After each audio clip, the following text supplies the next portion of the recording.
Hi guys, Freddie B here on Sunday Fun Day here in Florida. We're going down to Tiki Bar in a little bit and everything. Just a few quick shots at what I think may happen in the next couple of weeks, months, or years or whatever. Let's see what happens here. First things first, Joe's probably got to get a transition team. He's somebody to wake him up and keep him up every day. This isn't over yet. It's not over yet. If they find a boatload of fraud, I wonder if the electors would do the right thing. I doubt it. It's politics in America. So, once Biden, if he makes it to 72 days or so till the inauguration, then the question is the countdown begins to how quickly the left-leaning Democrats and Nancy Pelosi can get him out of office so they can put Kamala Harris in as the first black women president of the United States. And then the question is who's Kamala? Who's Kamala Camel gonna nominate or appoint as a VP? I'll tell you who she shouldn't, as my pocket goes off. She shouldn't pick Hillary Clinton, because that will guarantee her to be the shortest tenured first woman president in the United States. So she'll have to pick somebody else. She can't pick AOC because she's not qualified in many ways, but one of the things is her age keeps her out of it. So that'll be a really interesting thing. Remember, as I said before, William Henry Harrison, 31 days in office. I wonder if Joe will make it that far. So in assuming, let's just assume, and by the way, as an aside, one of my favorite shows of all time is Jeopardy, and Alex Trebek died today, and I feel terrible. I watched him last week, and I realized that maybe a month ago was when they taped a lot of these shows. But he seemed to be in good health or doing okay. So God bless Alex Trebek. Godspeed to you, sir. I hope to see you in heaven when I get there. And I don't know who's going to replace you. I think Ken Jennings, though, will probably be. I think they'll probably take Jeopardy off. Probably off the air until the beginning of the year, and then come back with Ken Jennings again. I'm not sure, but God bless you, Alex Trebek.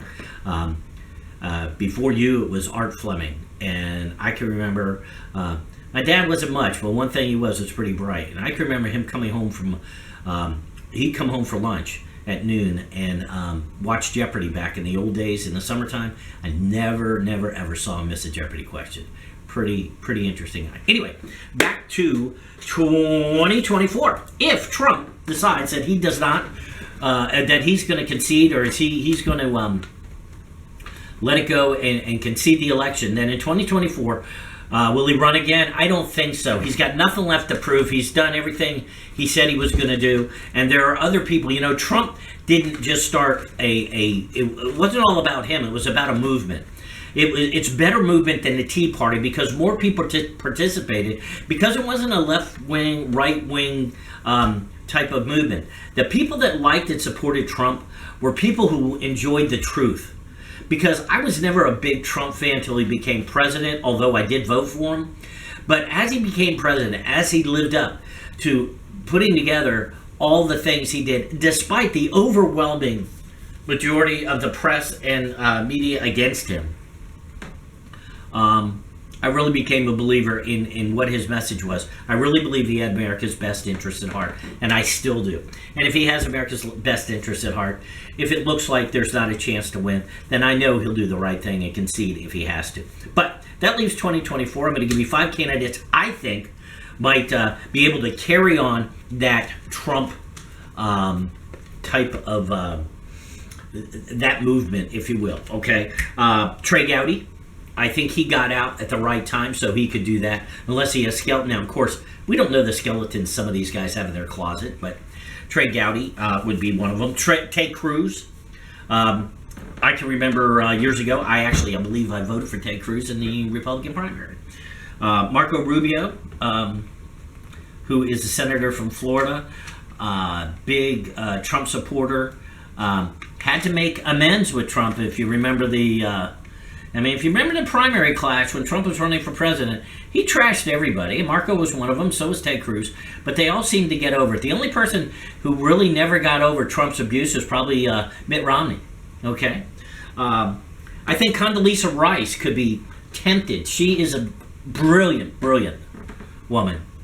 Super smart. PhD. Concert pianist. Very brilliant. Probably one of the best secretaries of state we've had in the U.S. And Nikki Haley, who is a former governor of South Carolina and UN ambassador. So, those are the 5 I think. There will be many, many other challengers, but I can tell you this. I do not know if we can do a little election reform, if we can change the rules a bit to make it a little bit more fair, to try to eliminate some of the fraud that we've seen this election, the last elections, and elections in the past. Perhaps we can have a fair election in 2024. Also, we got 2022 coming up, and if it were me, I'd say clean house. My congressman's a Republican. He's a nice enough guy. Wouldn't buy a car from him, but he's done a good job in Washington. But I'll tell you what, I think it's time that even he retires. Everybody needs to go in Washington almost. It is unfortunate, but the only way you're going to get rid of the corruption is to really clean house. So maybe we ought to do that. All right, so I'm off to do what I do best on Sunday, which is drink beers and I'll go women. So I'm going to go do that. Want you to have a great day. Enjoy the football games if you're watching them. I think the Dolphins play at 4, so maybe I'll be home by then. And I'll talk to you tomorrow. Have a good day.